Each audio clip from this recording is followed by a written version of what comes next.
Hi and welcome everyone to another video. My name is Denis and today I'm going to show you how my team performed in Game Week 6 and also I'm going to show you my plans and strategies for Game Week 7 of Fantasy Premier League. But now let's get into it. Okay, so welcome everyone to another video. Thank you so much for being here. Before starting the video, I just wanted to say some apologies for the lack of content in the last 2 or 3 days. I'm feeling a little bit sick at the moment, so that's the issue. But yeah, today I'm going to talk a little bit about how my team performed in Game Week 6. And if you follow this channel, if you followed me, you know that this was the week when I used my wildcard. So what you see on the screen, it is my wildcard for Game Week 6. Overall, I have to say before talking about each position that I'm overall really happy with the outcome. 70 points, not bad. And also I got a huge green arrow from 3.3 something like that millions to 1.7 million. So yeah, my rank is a little bit better, but yeah, we definitely can improve. Now talking about what happened in Game Week 6, it was really crazy starting with Bruno Fernandes missing a penalty. He got -1 points, he got 11 defcons. So yeah, he was really that close of getting something. So that was not the best start of a wildcard in Game Week 6, if you ask me. But again, in another world, Bruno Fernandes just scores that penalty and he get 10, 11, 12 points, something like that. He got maybe defcon. So yeah, it is what it is. Really unlucky. Gabriel, obviously, he was the hero. He saved me with 13 points, but obviously that's why I talked a lot about Gabriel. I talked about him being the best defender to pick from Arsenal because of his attacking threat and also because of his nailiness. So as you saw, Saliba got benched, but again, talking about how my team performed in Game Week 6, obviously there are some points to touch. Obviously, everybody who didn't wildcard in Game Week 6, triple captain Erling Haaland, and congrats firstly to all of you. What an amazing score for you. He got 2 goals, he got an assist, he got maximum bonus points. Also, for me as a captain, he got 32 points. So, overall, really happy with that. Now, obviously, as I said before, Gabriel getting 13 points saved me a little bit. It was a mistake maybe to use the wildcard and not use the triple captain on Haaland. It is a little bit too early to tell. Obviously, I'm still going to have my triple captain active. A lot of people probably who didn't wildcard in Game Week 6 don't have Gabriel. So again, it really depends and we're going to see if it was worth it in the long run. But firstly, congrats to everyone who used the triple captain. And I'm really happy that I advised a lot of people to use their triple captain on Haaland. And happily for you, it works. So yeah, overall really happy with that. Raya, so obviously Arsenal had a difficult fixture against Newcastle. They defended okay. Now obviously they conceded, so things like that are going to happen. I still think that they're going to be the best defense in the Premier League, and Gabriel got a lot of points because he scored the goal, he got maximum bonus. Talking about my defenders, overall I'm happy with what I picked. Senesi, obviously, Bournemouth conceded and he got 7 points because of defensive contributions and because he got an assist and I think that 1 bonus point. So yeah, overall really happy with them. Anderson, 3 points because of defensive contributions, and my last player on the bench, Alderete, 17 points. Now again, I was never going to play him, but obviously it is a little bit frustrating to see Alderete scoring 17 points on your bench. But overall really happy that I picked him as my 4 million defender. I think that he's going to be decent for defensive contributions, and definitely I'm not expecting him to score every game. Van de Ven, again, a little bit disappointing with my picks, Van de Ven and Kudus from Spurs. Now, nothing, maybe a little bit in hindsight, because to be honest with you, Kudus scored the goal, it was offside, and he was pretty much the best offensive player from Tottenham. So overall, I'm really happy with having Kudus, to be honest with you. Maybe a little bit unlucky for him to blank, and also considering that, as you see on the bench, I benched Gyökeres against Nottingham, against Newcastle. So I took that risk. Gyökeres could have been on penalties, could have easily scored some points, and that worked. I got away with that, with benching Gyökeres. But the sad part is that Kudus, the player I played instead of him, got the same amount of points. So yeah, it doesn't really matter at the end of the day. But yeah, on my deadline stream, if you were there, you know that my last decision was going with Van de Ven plus Kudus, or to go with Romero and Caicedo. Now, obviously, at the end of the day, it is not such a big difference. Now, what I'm going to have some benching headaches in the coming weeks, but overall, the team is looking a little bit more stronger. I didn't pick Caicedo after all because I just thought that if Caicedo is going to be my fifth midfielder, I'm just never going to play him really.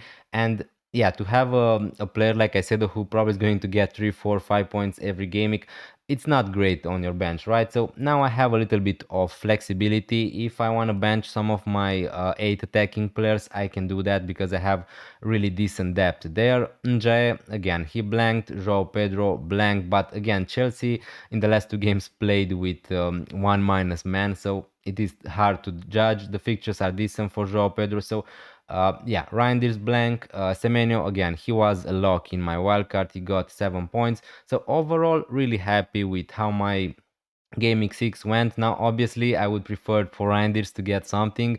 Manchester City scored 5 goals and Reinders didn't get any attacking return. Kudus was a little bit unlucky. Njae didn't get defensive contributions or attacking returns against West Ham. So yeah, a little bit disappointing about Van de Ven conceding and not getting the clean sheet, because obviously I've gone with someone like Van de Ven instead of someone like Richards from Crystal Palace, for an example, to try to attack the early fixtures, the next fixtures, because obviously for Spurs they were a little bit better. That didn't really work out for me in Gaming 6, Van de Ven and Kudus blanking, but again, we move on. Overall, I think that I have a decent team. And now let's see my plans for the future gamings. Okay, so now moving to the next part. Here I'm going to show you how my team is lining currently for Gaming 7.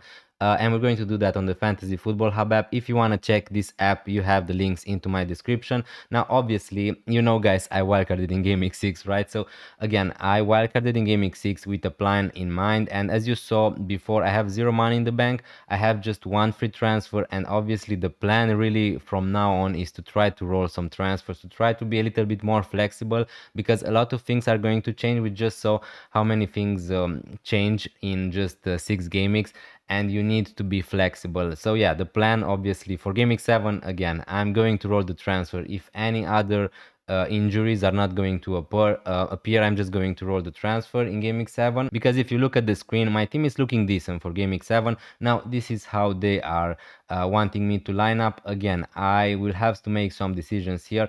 If I were to pick right now, probably I would just play Van de Ven against Leeds away, although the fixture is not amazing or something like that. Leeds looked decent this season, but again, Anderson is playing against Semenyo, another player from my team, so probably I'm just going to bench Anderson. But obviously you can make a case here. Anderson is more likely to get defensive contributions, so you can make a case maybe I should just play Anderson instead of Van de Ven. But yeah, I picked, as I said before, some Spurs players for the near fixtures, and I want to try to attack that. Now, obviously, Leeds, Aston Villa, Everton are the last decent fixtures for Spurs. So I really want to try to play those players for these fixtures. After that, yeah, I'm going to need to see when I'm going to get rid of them. With Kudus, obviously, I'm a little bit happy because he played again. His minutes look great. He had some attacking threat also in the last game. So yeah, overall, really happy with my team. Raya, Gabriel, Gyökeres against West Ham at home, a really nice fixture. Senesi, Semenyo against Fulham at home.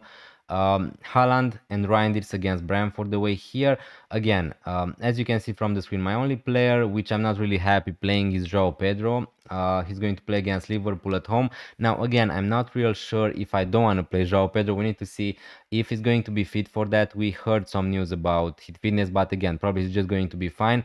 And his minutes looked great right now. But yeah, if I really want to target the fixtures, I'm just going to play Reinders against Brentford away. So yeah, pretty much these are my dilemmas for Gaming 7. My team looks great. I just need to decide which are going to be my playing players. Now, again, the trio from Arsenal are going to play. Bruno Fernandes, again, it is frustrating. I know he missed 2 penalties in the start of the season, but it's Sunderland at home, so no plans to sell Bruno Fernandes. In Gaming 8, in Gaming 9, maybe. Let's see. If Saka is going to perform, if someone like Cole Palmer is going to be fit and perform, I have a lot of options there. Maybe someone like Mohamed Salah is going to come into our thinking, although I betted against Mohamed Salah for the next fixtures. So at the moment, I don't feel a pressure to buy Mohamed Salah. Haaland is going to just be my captain against Brentford away, which is a decent fixture also. So yeah, my decision at the moment for this gaming is to play someone from Van de Ven or Anderson in defense, and in midfield I'm going to play Kudus, Semenyo, Bruno Fernandes for sure. I just need to decide Njae, Reinders and João Pedro. But Njae, again, I don't really like the fixture against Crystal Palace at home. They are amazing this season, Crystal Palace, but he's on penalties, he's getting good minutes, and yeah, he could also get some defensive contribution points. So I'm leaning towards playing NJ in that fixture. So pretty much the question is going to be Reinders versus Joao Pedro. So again, Reinders obviously has the better fixture. Probably City are going to score more goals against Brentford than Chelsea are going to score against Liverpool. Although Liverpool didn't look great, to be honest with you, in defense, I still they are that team who can easily really improve their defensive game. Also, when they are going to play against Chelsea, they are going to be even more tough to break. Also away, Liverpool are going to defend, trying to not obviously let a lot of chances to Chelsea players. Again, Chelsea are going to be without Palmer, so it is a decision to be made here. It's not that straightforward, but yeah, you could say that maybe Joao Pedro could be on penalties. He's playing at home. He's the number 9. Why are you playing Reinders, right? But again, I just think that it's not such easy decision. So yeah, pretty much this is how my team is going to look like. If we go to game week 8, my team is still going to be great. This is why I picked Kudus on a wild card. Again, here, if I want to bench someone like Njay against Manchester City, I can just play Kudus against Aston Villa at home, which is the better fixture. My defense, probably here I'm going to play Senesi, yeah, instead of Anderson, and maybe play Van de Ven instead of Alderete. But Alderete with a fixture against Wolverhampton at home is looking great. So yeah, my team is going to be looking great for the next few game weeks. The plan is to roll right now. Please let me know what would you do in my case, and please let me know which player would you bench in my case for game week 7. So yeah, thank you so much for watching this video this long. I really appreciate it, and it really means a lot. If you're new around here, please consider leaving a like, hit that subscribe button, and I'm going to see you next time. Bye. Bag gura lor, când mă întreabă oamenii de unde sunt le zic de va. Apoi îmi bag gura lor.